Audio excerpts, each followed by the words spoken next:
Hello students, video शुरू करने से पहले प्लीज चैनल को लाइक, शेयर और सब्सक्राइब जरूर करें।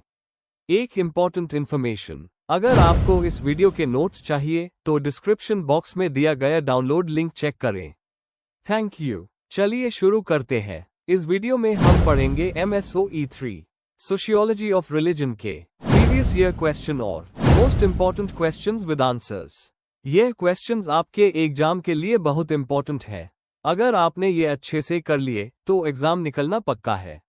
Let's begin. Question 1, explain the relationship between Protestant ethic and the rise of capitalism. Question explanation. इस क्वेश्चन में हमें मैक्स वेबर के थियरी को समझाना है जो उन्होंने अपनी किताब the Protestant ethic and the spirit of capitalism में दी थी। इसमें बताना है कि प्रोटेस्टेंट धर्म के कुछ विशेष मूल्य जैसे हार्ड वर्क, डिसिप्लिन और सिंप्लिसिटी ने कैपिटलिज्म के विकास में कैसे मदद की। Answer. Introduction. German sociologist max weber ने सबसे पहले रिलीजन और इकोनॉमिक बिहेवियर के बीच संबंध पर गहरा अध्ययन किया। अपनी मशहूर किताब the Protestant ethic and the spirit of capitalism 1905 में उन्होंने बताया कि प्रोटेस्टेंट धर्म के विचार, खासकर कैल्विनिज्म, ने यूरोप में मॉडर्न कैपिटलिज्म के उदय को प्रभावित किया। वेबर ने कहा कि धार्मिक विचार सिर्फ भक्ति तक सीमित नहीं होते, बल्कि लोगों के काम करने के तरीके और उनके इकोनॉमिक सोच को भी प्रभावित करते हैं। Main body. 1. बैकग्राउंड, रिलीजन और इकोनॉमिक जीवन का रिश्ता। वेबर से पहले लोग मानते थे कि इकोनॉमी सिर्फ मटेरियल या टेक्नोलॉजिकल वजह से बदलती है। वेबर ने एक नया नजरिया दिया। उन्होंने बताया कि धार्मिक और सांस्कृतिक विचार भी इकोनॉमी को बदल सकते हैं। उन्होंने देखा कि यूरोप के प्रोटेस्टेंट रीजन्स में कैपिटलिज्म पहले आया, जबकि कैथोलिक देशों में नहीं।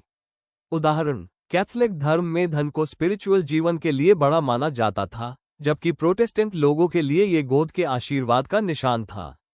2. प्रोटेस्टेंट एथिक के मुख्य फीचर्स।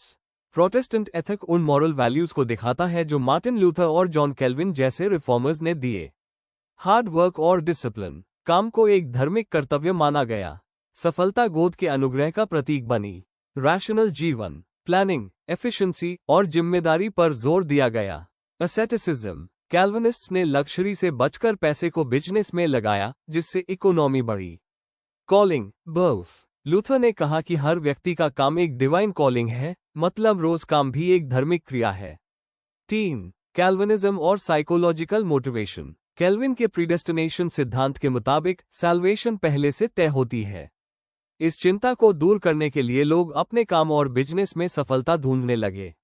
वेबर ने इसे इनर वर्ल्डली एसेटिसिज्म कहा, दुनिया में रहकर भी सेल्फ कंट्रोल और ड्यूटी निभाना।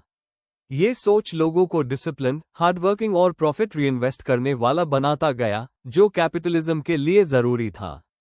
4. Spirit of capitalism. वेबर के हिसाब से स्पिरिट ऑफ कैपिटलिज्म एक ऐसी सोच है जिसमें व्यक्ति लाभ और काम को मोरल ड्यूटी के रूप में देखता है।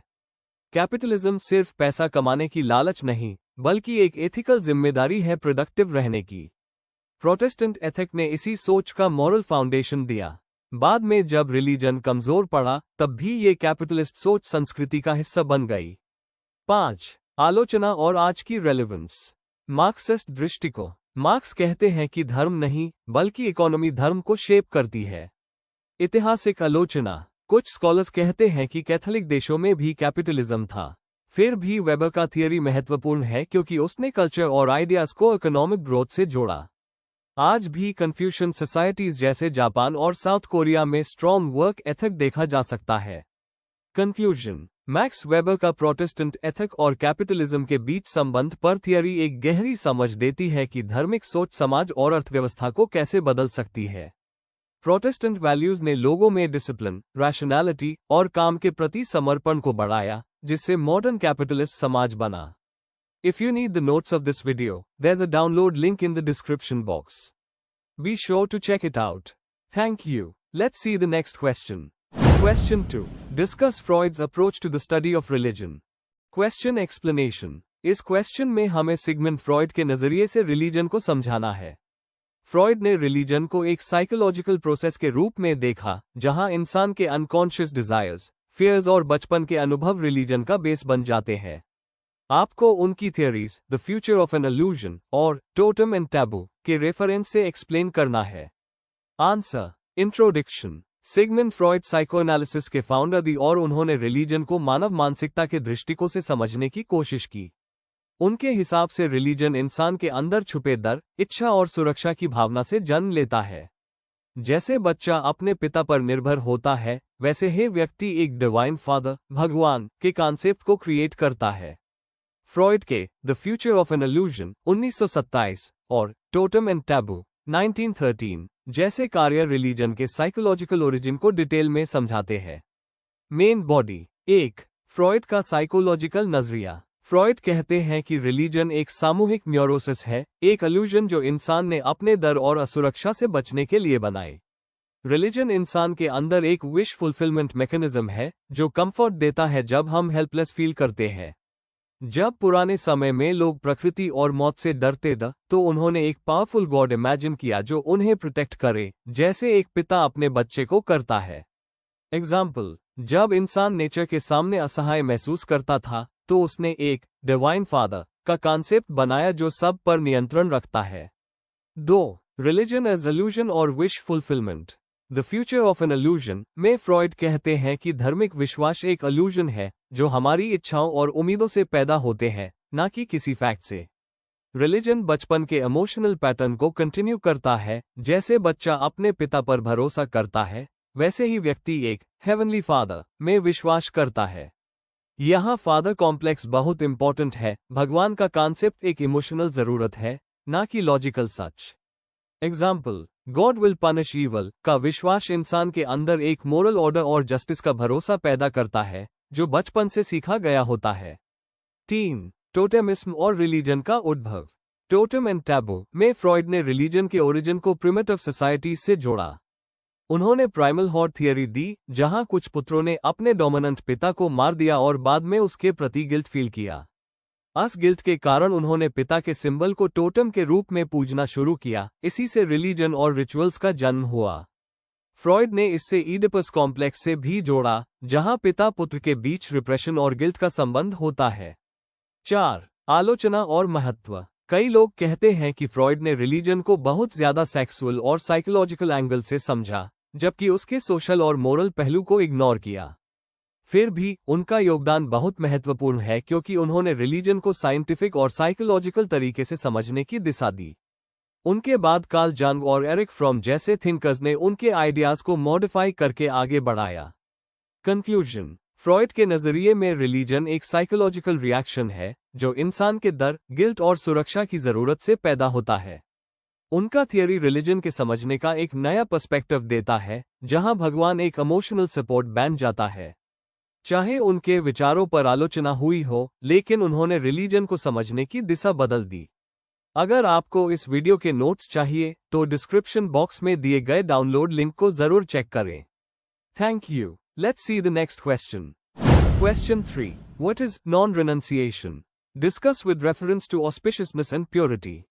Question explanation. इस क्वेश्चन में हमें non-renunciation यानी त्याग न करना के कॉन्सेप्ट को समझाना है, खास तौर पर इंडियन रिलीजियस और सोशल कॉन्टेक्स्ट में। हमें बताना है कि ये आइडिया ऑस्पिशियसनेस, मंगलता, और प्योरिटी, शुद्धता के कॉन्सेप्ट से कैसे जुदा हुआ है और इन तीनों के बीच क्या संबंध है। आंसर। इंट्रोडक्शन। इंडियन समाज और धर्म में नॉन रिनंसिएशन एक बहुत इंपॉर्टेंट कॉन्सेप्ट है। इसका मतलब है कि इंसान बिना दुनिया छोड़े भी धार्मिक और आध्यात्मिक जीवन जी सकता है। हिंदू धर्म में ये आइडिया ऑस्पिशियसनेस और प्योरिटी के साथ जुड़ा हुआ है, जहां व्यक्ति गृहस्थ जीवन जीते हुए भी पवित्र और धार्मिक रह सकता है। लुई डूमोंट जैसे सोशियोलॉजिस्ट्स ने इस कॉन्सेप्ट को इंडियन वैल्यू सिस्टम समझने के लिए एक्सप्लेन किया है। Main body. 1. नॉन रिनंसिएशन का अर्थ और महत्व। नॉन रिनंसिएशन का मतलब है दुनिया से मुंह न मोड़ना, बल्कि अपने धर्म और कर्तव्य को निभाते हुए जीवन जीना। यह रिनंसिएशन संन्यासा के विपरीत है, जहां व्यक्ति मोक्ष के लिए सब कुछ छोड़ देता है। हिंदू धर्म के गृहस्था आश्रम में नॉन रिनंसिएशन को सबसे महत्वपूर्ण माना गया है, क्योंकि यही समाज और परिवार को बनाए रखता है। इसमें यह विचार है कि सांसारिक जीवन और आध्यात्मिक जीवन एक साथ चल सकते हैं। 2. ऑस्पिशियसनेस के संदर्भ में नॉन रिनंसिएशन। ऑस्पिशियसनेस का मतलब है मंगलता, समृद्धि और जीवन की सकारात्मकता। गृहस्था जीवन को ऑस्पिशियस माना गया है क्योंकि ये विवाह, संतान उत्पत्ति और सामाजिक क्रियाओं को बढ़ावा देता है। शादी, जन्म और त्योहार जैसे कार्यों को मंगल माना जाता है, ये सब गृहस्था जीवन के बिना संभव नहीं। रिनंसिएशन को कभी कभी सोशल पॉइंट ऑफ व्यू से इनऑस्पिशियस माना जाता है, क्योंकि उसमें व्यक्ति जीवन और सामाजिक जिम्मेदारियों से अलग हो जाता है। 3. प्योरिटी और पॉल्यूशन के संदर्भ में नॉन रिनंसिएशन। हिंदू समाज में प्योरिटी यानी शुद्धता बहुत महत्वपूर्ण है। ये धार्मिक और सामाजिक दोनों जीवन का नियम बनाती है। नॉन रिनंसिएटरी व्यक्ति अपने सांसारिक जीवन में रहते हुए भी पवित्रता बनाए रखता है। रोज के काम जैसे खाना बनाना, पूजा करना और शादी विवाह सब शुद्धता के नियमों से जुड़े हैं। महिलाओं को फैमिली और रिचुअल्स में शुद्धता के रक्षक के रूप में देखा जाता है। लुई डुमोंट के अनुसार प्योरिटी और पॉल्यूशन कास्ट और हायरार्की के सिस्टम का आधार है। इस तरह नॉन रिनंसिएशन एक ऐसा जीवन दृष्टिकोण है जिसमें व्यक्ति संसार में रहते हुए भी धार्मिक और पवित्र रह सकता है। 4. थियोरेटिकल और सांस्कृतिक दृष्टिकोण। लुई डुमोंट ने होमो हायरार्किकस में बताया कि इंडियन समाज में रिनंसिएशन और नॉन रिनंसिएशन एक दूसरे के कॉम्प्लीमेंट्री है। भगवद गीता के निष्काम कर्म सिद्धांत के अनुसार इंसान को बिना फल की इच्छा के अपना कर्तव्य करना चाहिए। यही नॉन रिनंसिएटरी लाइफ का एसेंस है। भारत के अलग अलग क्षेत्रों जैसे कुर्ग, तमिलनाडु और बंगाल में गृहस्थ जीवन के रिचुअल्स प्योरिटी और ऑस्पिशियसनेस पर आधारित होते हैं। ये दिखाता है कि इंडियन कल्चर स्पिरिचुअल और सोशल दोनों को एक साथ बैलेंस करता है। कंक्लूजन। नॉन रिनंसिएशन इंडियन समाज की एक ऐसी सोच है जिसमें धार्मिक और सांसारिक जीवन को एक साथ रखा गया है। ऑस्पिशियसनेस और प्योरिटी के जरिए व्यक्ति अपने परिवार और समाज के लिए पवित्र और हितकारी जीवन जीता है। यह इंडियन वर्ल्ड व्यू का प्रतीक है जहां त्याग और भोग दोनों का समानता बनाए रखी गई है। If you need the notes of this video, there's a download link in the description box. Be sure to check it out. Thank you. Question 4. Discuss the mystical traditions of the Lama of McLeodganj. Question explanation. इस question में हमें मैक्लोडगंज के लमाओं की mystical या आध्यात्मिक परंपराओं को समझाना है। इसमें तिब्बतन बुद्धिज्म का बैकग्राउंड, लामा की भूमिका, उनके स्पिरिचुअल प्रैक्टिसेस जैसे मेडिटेशन, मंत्र और रिचुअल्स का जिक्र करना है। साथ ही ये बताना है कि ये परंपराएं व्यक्ति और सामाजिक जीवन में कैसे शांति और समृद्धि लाती है। आंसर। इंट्रोडक्शन। मिस्टिकल ट्रेडिशंस का मतलब होता है ऐसे स्पिरिचुअल प्रैक्टिसेस जो व्यक्ति को उच्च चेतना स्टार या एनलाइटनमेंट तक पहुंचने में मदद करती है। मैक्लाउडगंज के लामास टिबेटन बुद्धिस्ट परंपरा से जुड़े हुए हैं, जहां ध्यान, मेडिटेशन, करुणा, कंपैशन और ज्ञान, विजडम पर जोर दिया जाता है। मैक्लाउडगंज, जिसे लिटिल लासा भी कहा जाता है, दलाई लामा का घर है और तिब्बतन लोगों का मुख्य धार्मिक केंद्र है। यहाँ के मिस्टिकल ट्रेडिशंस वज्रायन बुद्धिज्म पर आधारित है, जहां ध्यान और तंत्र दोनों मिलकर आध्यात्मिक सफलता का पथ प्रदान करते हैं। Main body. 1. ऐतिहासिक और सांस्कृतिक पृष्ठभूमि। मैक्लाउडगंज हिमाचल प्रदेश में स्थित है और 1959 में दलाई लामा के तिब्बत से निकलने के बाद ये टिबेटन बुद्धिज्म का मुख्य केंद्र बना। यह टिबेटन गवर्नमेंट इन एक्साइल का हेडक्वार्टर्स भी है, जहां मनास्टिक लर्निंग और धार्मिक शिक्षा दी जाती है। लमाओं की परंपरा एक ऐसे गुरु शिष्य संबंध पर टिकी है जहां गुरु स्पिरिचुअल मार्गदर्शन देता है। 2. टिबेटन बुद्धिज्म के मिस्टिकल आधार। टिबेटन बुद्धिज्म में महायान और तंत्रायण दोनों के तत्वों का संगम है। मिस्टिसिज्म यहाँ एक ऐसा अनुभव है जहां व्यक्ति अपने अंदर के डिवाइन सत्य को महसूस करता है। लामास कहते हैं कि एनलाइटनमेंट करुणा, कंपैशन, प्रज्ञा, विजडम और वैराग्य, डिटैचमेंट से प्राप्त होता है।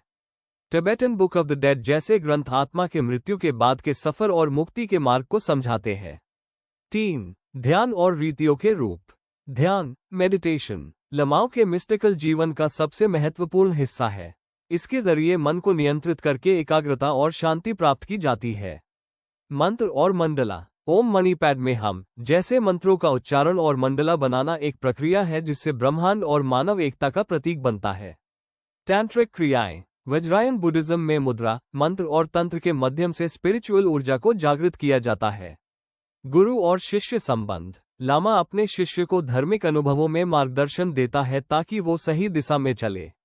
4. मिस्टिकल अनुभव और करुणा। लमाओं के लिए आध्यात्मिक अनुभव व्यक्ति तक सीमित नहीं होता, बल्कि सभी के कल्याण के लिए होता है। बोधिसत्व आइडियल के तहत व्यक्ति अपने मोक्ष के साथ दूसरों के मुक्ति के लिए भी कोशिश करता है। टोनगलिंग मेडिटेशन के माध्यम से अन्य लोगों के दुख को अपने ऊपर लेकर उन्हें सुख देने का ध्यान किया जाता है। दलाई लामा खुद इस परंपरा के प्रतिनिधि हैं और उनके संदेश विश्व में शांति और दया का प्रचार करते हैं। 5. सामाजिक और विश्व स्तर पर महत्व। मैक्लाउडगंज के लमाओं के मिस्टिकल प्रैक्टिसेस ने विश्व भर में शांति, माइंडफुलनेस और मानसिक स्वास्थ्य के लिए नई दिशा दी है। कई विदेशी लोग मैक्लाउडगंज आते हैं मेडिटेशन और बुद्धिस्ट दर्शन सीखने के लिए। ये परंपराएं आज के समय में स्पिरिचुअलिटी और साइकोलॉजी के बीच एक सेतु का काम करती है। कंक्लूजन। मैक्लाउडगंज के लमाओं की मिस्टिकल ट्रेडिशंस टिबेटन दर्शन और आधुनिक मानव मूल्यों का सुंदर संगम है। ध्यान, करुणा और आचरण के माध्यम से ये परंपराएं व्यक्ति को दुख और मोह से मुक्ति की दिशा देती है। ये सिर्फ व्यक्तिगत नहीं बल्कि सामूहिक शांति और समन्वय का संदेश देती है। आज के युग में भी इनकी विश्वव्यापी प्रभावता उनकी गहरी आध्यात्मिक महत्ता को दिखाती है। If you need the notes of this video, there's a download link in the description box. Be sure to check it out. Thank you. Let's see the next question. Question 5. Describe the features of the Oka in Kurg settlements. Question explanation. इस question में हमें ओका का concept समझाना है, जो कुर्ग कोदावा समाज का एक ट्रेडिशनल फैमिली और लिनिएज सिस्टम है। हमें बताना है कि ओका का सोशल, इकोनॉमिक और कल्चरल रोल क्या है और ये कुर्ग सोसाइटी के लिए क्यों इम्पोर्टेंट है। आंसर। इंट्रोडक्शन। ओका कुर्ग कोदावा कम्युनिटी का एक पुराना और यूनिक सामाजिक संस्थान है। ये एक पैट्रिलिनियल जॉइंट फैमिली सिस्टम है जिसमें सभी मेंबर्स एक कॉमन पूर्वज एंसेस्टर से अपना वंश जोड़ते हैं। हर ओका का एक खास नाम होता है और उसका एक एंसेस्ट्रल हाउस भी होता है। ओका कोदावा समाज में पहचान, सम्मान और एकता का प्रतीक है। Main body. 1. मीनिंग और स्ट्रक्चर ऑफ ओका। ओका एक एक्सटेंडेड फैमिली यूनिट है जो पुरुष वंश मेल लिनिएज पर आधारित है। हर ओका का अपना नाम होता है जो अक्सर उनके पूर्वज या उनके घर से जुदा होता है। ओका का हेड पत्तेदारा होता है। ये सबसे बड़ा पुरुष होता है जो डिसीजन लेना, प्रॉपर्टी मैनेज करना और डिसिप्लिन मेंटेन करने के लिए जिम्मेदार होता है। एग्जाम्पल, अगर कोई व्यक्ति मंडेपांडा ओका से है तो उसका वंश और पहचान उसी ओका के सभी मेंबर्स से जुड़ी रहेगी। 2. सोशल और कल्चरल फंक्शंस ऑफ ओका। ओका कोदावा समाज का मूल आइडेंटिटी सिस्टम है जहां हर मेंबर को बिलोंगिंगनेस और प्रोटेक्शन मिलता है। इसके सबसे इंपॉर्टेंट रिचुअल्स कराना कोडपा एंसेस्टर वर्शिप हैं जो सब मेंबर्स मिलकर करते हैं। शादी, त्योहार और अंतिम संस्कार सब ओका के अंदर ही होते हैं जहां सब लोग मिलकर योगदान देते हैं। इनमें ओका का कल्चरल और इमोशनल सेंटर होता है जहां सब इंपॉर्टेंट फैमिली इवेंट्स होते हैं। की पॉइंट। कोरवाज मानता है कि उनके पूर्वजों की आत्मा उन्हें हमेशा प्रोटेक्ट करती है, इसीलिए एंसेस्टर वर्शिप उनके जीवन का हिस्सा है। 3. इकोनॉमिक और प्रॉपर्टी एस्पेक्ट्स। पहले के समय में ओका के पास लैंड और प्रॉपर्टी कलेक्टिवली होती थी, सब मिलकर खेती करते और उसका फायदा सबके बीच बांटा जाता। प्रॉपर्टी मेल लाइन के जरिए इनहेरिट होती थी और जमीन का टुकड़े में बंटवारा माना था। पत्तेदारा पूरी इकोनॉमिक एक्टिविटी को देखते थे ताकि सब मेंबर्स को रिसोर्सेज मिल सके। इस सिस्टम ने सब मेंबर्स को सोशल और फाइनेंशियल सिक्योरिटी दी। नोट, आज के समय में कानूनी तौर पर अलग इनहेरिटेंस सिस्टम्स आ गए हैं, पर ओका का कल्चरल स्पिरिट अभी भी कुर्ग के लोगों के बीच जिंदा है। 4. मॉडर्न समय में ओका का बदलाव। मॉडर्न एजुकेशन और माइग्रेशन के बाद ओका की ट्रेडिशनल पावर कम हुई है। नए जनरेशन के लोग शहरों में शिफ्ट हो रहे हैं जिससे कम्युनल लिविंग कम हो गया है। फिर भी फेस्टिवल्स और वेडिंग्स के टाइम ओका का इमोशन और यूनिटी वैसा ही बना हुआ है। कोदावा समझास अलग अलग सिटीज में ओका की ट्रेडिशन को अलाइव रखने के लिए सेलिब्रेशंस और गैदरिंग्स करते हैं। एग्जाम्पल, बेंगलुरु और मैसूरू में होने वाले एनुअल कोदावा फेस्टिवल्स में अलग अलग आकाश अपनी डांस, रिचुअल और हेरिटेज को सेलिब्रेट करते हैं। कंक्लूजन। ओका कोदावा समाज की आइडेंटिटी का मूल है। ये उनके परिवार, प्रॉपर्टी और संस्कृति को जोड़कर रखता है। आज के मॉडर्न समय में भी ओका उन्हें अपनी जड़ों और परंपरा से जुदा रखता है। इसलिए ओका कुर्ग समाज के सामाजिक एकता और कल्चरल विरासत का सबसे मजबूत आधार है। Before we end, please like, share and subscribe the channel for more such study materials and one important information अगर आपको नोट्स चाहिए तो डिस्क्रिप्शन बॉक्स में डाउनलोड लिंक दिया हुआ है, जरूर चेक करें। Thank you.